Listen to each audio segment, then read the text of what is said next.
Christmas or what? We're here!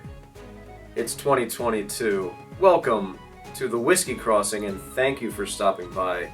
My name is Kyle and we're going to go over my favorite whiskeys of 2021. Alright, we're going to kick it off with Irish whiskey. This is a category that I tend to get pretty into around the March time period. I'm going to give a top 3 Irish whiskeys tonight with an honorable mention. So let's kick it right off with that honorable mention.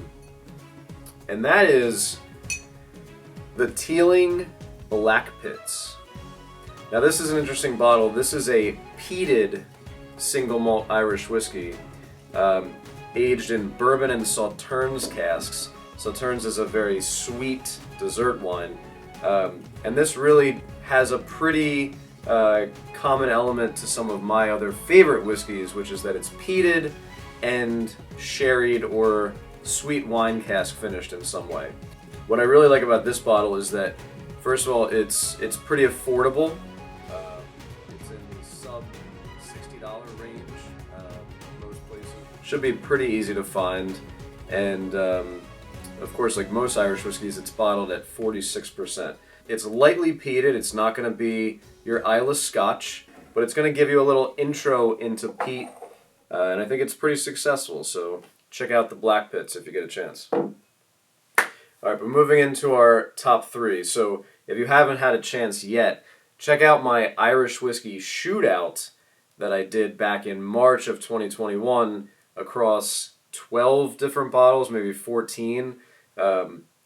Spoiler alert, only one of them is going to show up on this top 3 list, so stay tuned to see what it is. Alright, so for number 3, Irish Whiskey of the Year, we have another Teeling. So Teeling showing up twice already, 2 out of 2.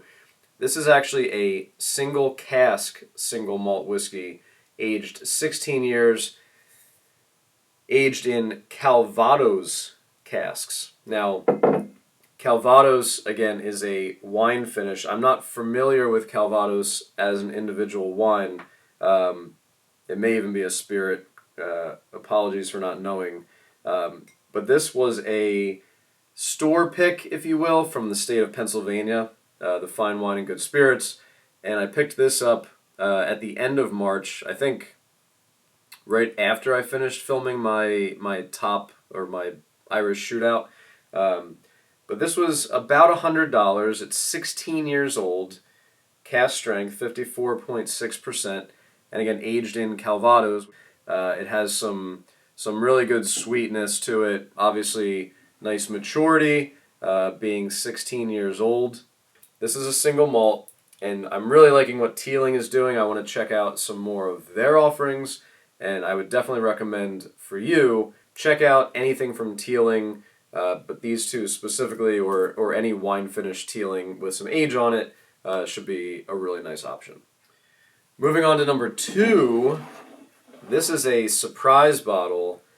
This one I actually picked up in the middle of the year, and it's the only Irish whiskey I've bought since March of 2021. And this was a whiskey that was also available to the state of Pennsylvania. It is a single cask, but I know they've released a few of them, and actually I've heard the word spread a little bit about this particular expression, and it's absolutely 100% accurate. It's as good as they say. And this is the Irishman, 17 years old, sherry matured.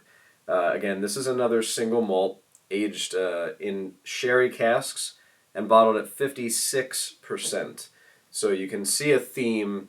The older maturity, definitely some wine cask or sherry finish, as well as that cask strength ABV is really going to lend itself to being successful in my list.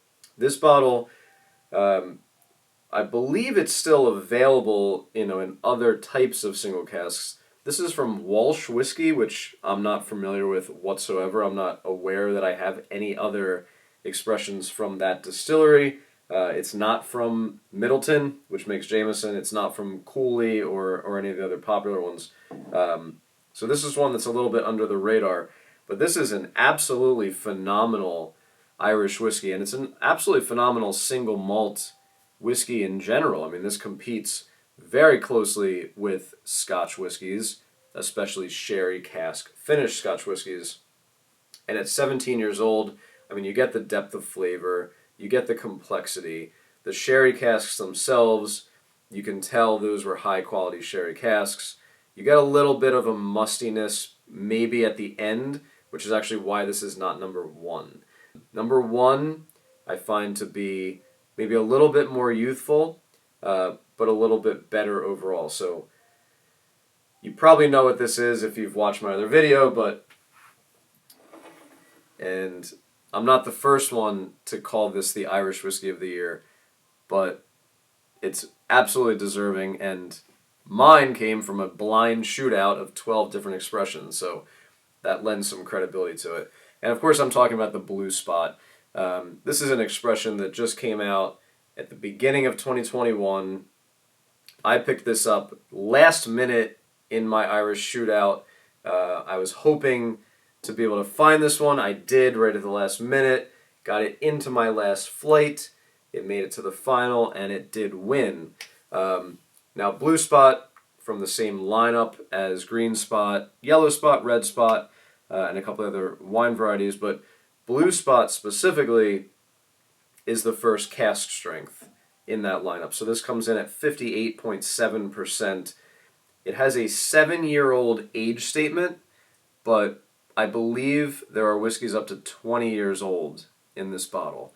So in terms of age, this is where it could be a little bit misleading. This is 17 years, this is 7 years, but they're actually pretty similar. I just tasted them side by side to make sure I was going to stick with that order. And like I said, the Irishman, as good as it is, there was just the slightest little off-putting note to me at the end. A little bit of a mustiness to the sherry. Maybe an overly used sherry cask was coming into play a little bit. Where the Blue Spot, it was a little more youthful on the nose, but on the palate, the richness, the complexity, the depth of flavor, everything I was looking for in an Irish whiskey.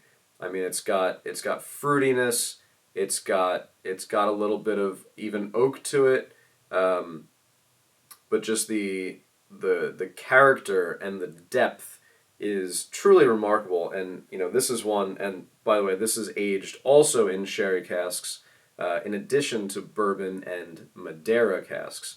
So, you know, this is one again that is absolutely worth picking up. I don't even know if these are available at the moment. I know they got sold out really quickly and quickly got very expensive on secondary. So what would I spend for this at this point? I mean, I paid $135 for the Irishman. I have to say I would pay at least that for the Blue Spot. I mean, I got it for MSRP, which I think was $90. You know, I would definitely pay $150 if I had to for a Blue Spot. I don't think you can find it for that at this point. I think it's much higher on secondary. So hopefully they release Blue Spot again. Maybe there will be a batch 2 in 2022. Here's hoping. So this is my Irish lineup for 2021. And obviously there's quite a few other expressions that I really enjoyed. Go check out my shootout back from March, and you'll see a couple other really good Irish whiskeys worth checking out on that list.